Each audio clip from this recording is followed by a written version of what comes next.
ही जागा महाविकास आघाडीची आहे.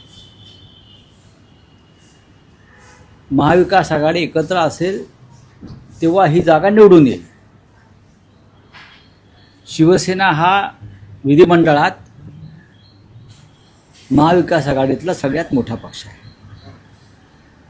आमचे 20 आमदार आहेत, 16 काँग्रेसचे आहेत, 10 राष्ट्रवादी काँग्रेस शरद पवारांचे आहेत.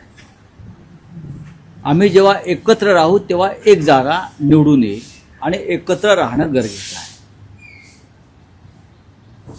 उद्या उमेदवारी अर्ज भरण्याचा 5 मार्च, मला वाटतं उद्या 5 मार्च महत्त्वाचा दिवस आहे.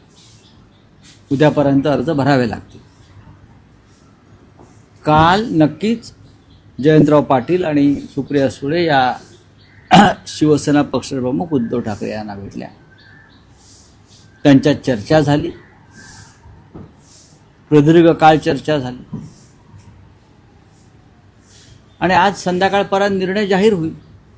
कोणताही एक पक्ष या संदर्भात निर्णय जाहीर करू शकत नाही, कारण आघाडी आहे.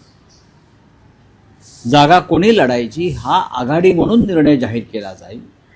आम्ही काही सांगितले तर काँग्रेस पक्ष नाराज होईल. काँग्रेसने परस्पर जाहीर केलं तर आम्ही विचारू तुम्ही कसं काय जाहीर करता परस्पर काय. चर्चा संपलेल्या आहेत, चर्चा झालेल्या आहेत. असं आहे की उद्धव ठाकरे यांना काल भेटून जयंतराव आणि सुप्रियाताई सुळे यांनी सविस्तर चर्चा केली आहे, खरं आहे. पण निर्णय जाहीर करणं हे कोणत्याही एका पक्षाच्या हातात नाही. ते 3 पक्ष एकत्र येऊन त्या संदर्भात अंतिम निर्णय होईल आणि मग तो निर्णय जाहीर केला जाईल.